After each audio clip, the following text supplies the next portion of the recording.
Let's start with business and immigration law updates.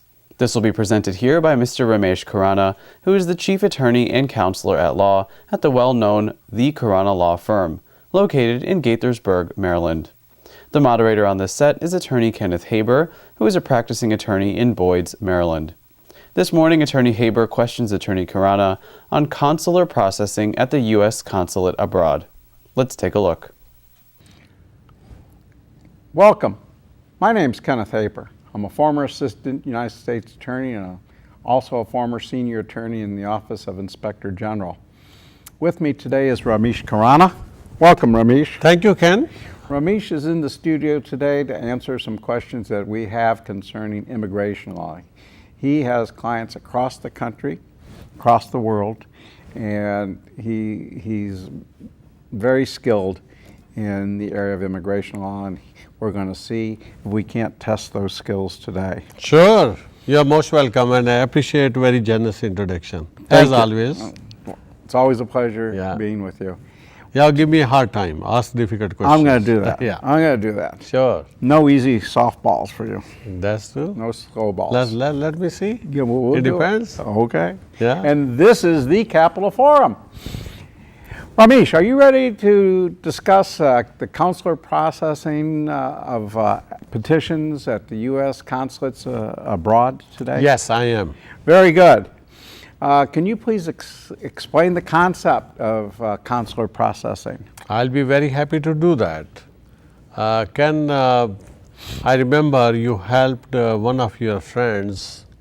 I think this was more or less on a humanitarian ground, because those people are doing a great job, not only in the United States but across the world. They really are. Yes, and you were foremost in keeping me doing the right things. Yeah. But I was really amazed the way you handled that petition. Although you don't handle immigration issues at all, you are a defense lawyer and a former assistant U.S. attorney. But the way you handled it, I really appreciated it. But why I brought this into picture, just to give you a simple example, in that situation, your friend was visiting from Europe and you filed the adjustment of status here. So for the purpose of green card, there are two options. One is the adjustment of status when a person is in a legal status in the United States. If a person is not in the legal status in the United States, or a person is sitting overseas, then you have to process your application through the embassy or the consulate, which is called the consular processing. I see. Put in very simple words. Well, it goes a long way. When do you indicate to the immigration agency that it is a consular processing that you're seeking?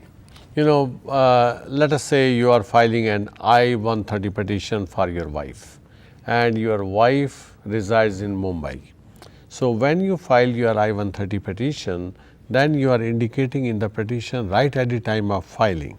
You are saying that it will be consular processed, and you also indicate the name of the U.S. consulate overseas, which is Mumbai.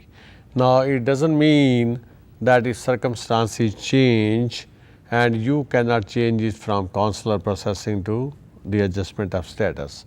Let us say that subsequently wife happens to be in the United States, and of course she should not have be having a preconceived intent of coming to the United States to abuse the system.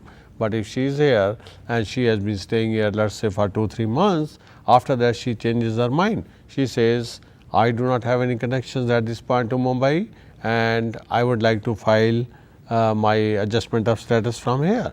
Then you can write to NVC, National Visa Center, stating that instead of the consular processing, now there will be an adjustment of status. So you can do that. So there is some room for flexibility. I see. A good example would be where there's really good evidence of that change of mind of staying would be, let's say she was staying there just for the purpose of taking care of her little old mother, and her little old mother dies. Now she has no purpose of staying there. That would be evidence, would it not? You know, I think the main issue here is how did she get into the United States? That means she had a tourist or visitor visa and she came on a tourist visa. Now, question would be examined here is whether her preconceived intent was to come here temporarily or go back. If in your example, if her mother had died and she had no intention of living in Mumbai and she comes here and files for adjustment of status, this will be based on a preconceived intent of committing a fraud. But if her mother died while she was here, Yeah, so she'll be in trouble. Only situation could be if she comes over here, she stays there for 2 months or 3 months. And her mother Usually I dies. say, yeah, more than 60 days, because the presumption of having a preconceived intent after 60 days is more or less over. Right. So if you file after 60 days, then no questions are asked. But if you file, let us say within 30 days of arrival, then of course this question is predominant. So you have to be very careful, always talk to an experienced and knowledgeable lawyer. And who does immigration day and night. absolutely, Yeah. such as yourself, I would say, because I was always on the phone with you. Yeah. How long does it normally take to complete the National Visa Center processing, and is it any different than adjustment of status? You know, usually it takes about 3 to 5 months, depending upon how well you are prepared and how well have you planned about it. Let us say this is based on the I-130 petition. I just explain quickly the process involved here. The moment I-130 is approved, now at that point of time, the information regarding the approval of I-130, that will be conveyed to the National Visa Center. It's a kind of clearing center in the United States for all consular processing petitions. At the same time, the file was with the USCIS. Now USCIS has to physically transfer the file to National Visa Center. They it use ta- physical files, not digital? physical, no, it's a physical file, because it's going through NVC to the embassy finally, where the interview will be conducted. So it takes about a month to transfer the physical file from USCIS to NVC.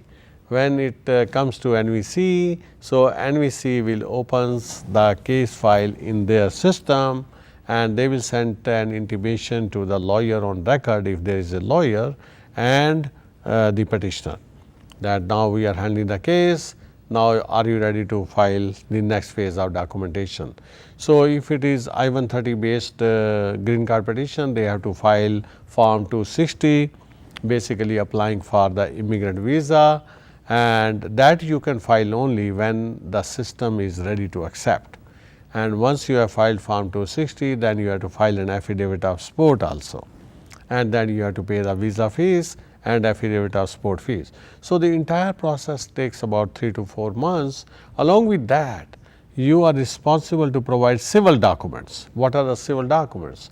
Like birth certificate of the beneficiary, birth certificate of the petitioner, marriage certificate, and police report. Now, What report? the police report. But if there's no police action, But somebody has to say that record is clean. Yeah. So here basically what they do is basically they take the fingerprints. If the person is living here, FBI will check the background records and give the report. they want to check yours or mine, do they? I know. So let us say the person who is the beneficiary is living in India. So basically they look into the records, police records, and they will certify that there is no police or criminal record. So that is called the police report. How long does it normally take to get a police report from India? Does it depend on where the person is coming from? Yeah, you know, again, police report is required to be obtained if the person is living in India. And if person is living here, then no report from India is required. Okay. Because once you have given the fingerprints to FBI, they are going to check the records. So that is only for consular processing, where police report is required. Okay. So once you have provided all these civil documents, then NVC is going to review all these documentation, and once they have made sure that these documents are in order, they will schedule the interview. They will give the interview date. And once the interview date is given, then person who is sitting in India, he is to go online and make an appointment for the fingerprints, because he is sitting there. Because US embassy is taking the fingerprints, and they also take the photographs, and then on the scheduled date interview will be conducted. So it takes about 3 to 5 months. 3 to 5 months. Yeah. Most Still- of it's paper just getting processed. That's right. When Yeah. they could actually send the file digitally, but they don't. They send a paper file because, Yeah, because it's they, you what know, they're used to do. like every case, every immigrant who are intending immigrant, there is an A file. So the A file is the file which is the kind of Bible for the person. It has all the important, well, no, I should not be using the word important, or each and every document which is filed to USCIS. So based on the documentation in the A file, decision will be made by the consular officer. Very good. How much does it cost for that through the? You know, Center. first of all, you are filing I-130 petition to USCIS, and at this point of time, while we are talking about filing fees, it is $420, and when the case goes to NVC, then there are 2 fees payable. One is the affidavit of support fee, other is the visa fee. So apart from these fees, when the green card is granted, then you have to pay separate fee for the purpose of green card. And green card is not issued overseas.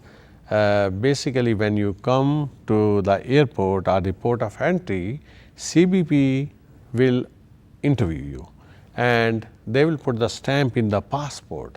This is called the I-551 stamp, and this is valid for 1 year. So you are allowed to come in as a green card holder, but the so-called plastic green card, that is going to come in a few weeks.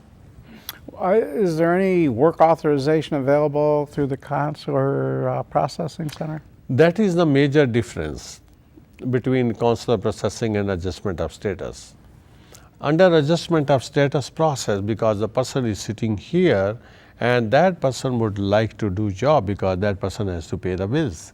So there is a need for the work authorization, and usually the work authorization comes after you have filed I-485 and 765 applications within 90 days. Nowadays, I have seen that USCIS has become more or less very close to the stated time period of 90 days. Sometimes I am pleasantly surprised. I see even these work authorizations within 60 to 65 days. But if a person is sitting in India, that person doesn't need any work authorization. Why that person needs any work authorization from the US government? Because he is an Indian national and he is allowed to work in India anyways. So there is no need for the work authorization under the consular processing, nor it is granted. Once the petition is granted, does it need work authorization, or is that included in the petition? You know, once the green card application is granted, green card petition is approved, then that person, as I said, has to pay the green card fee.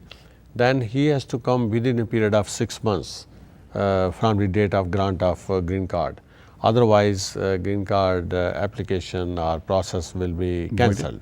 So sometime if there are extraordinary circumstances, those can be explained to the US consulate or US embassy. So once person comes here, he is going to get the green card. Green card basically authorizes the person to work in this country as well. I tell you, sometime I get questions from my clients. You know, they have been staying on H-1B visa for several years, for 8 years, 10 years, and the green card request is granted. Once they get the green card, still they ask me the question, what else should I take with me to go to India? Will they allow me to come back on green card? Because they just don't understand the system. The answer is, once you are given the green card, you do not need any other document to travel internationally. When you come back, you are not issued any I-94. The only document required to be seen at the time of your inspection is the green card. Very good. That acts as a passport even. Yeah, of course, passport, without passport you cannot have international travel anyways, but green card is the document issued by the USCIS, which allows you to be admitted. So you use the Indian passport and the green if card you- to come back in. That's right. Yeah. I see, I see. Well, I really appreciate your coming in to elucidate on these issues that are very, very complex. And Always a great pleasure, Ken. Thank you Keep very on much. inviting me. Thank you. I yes. appreciate it.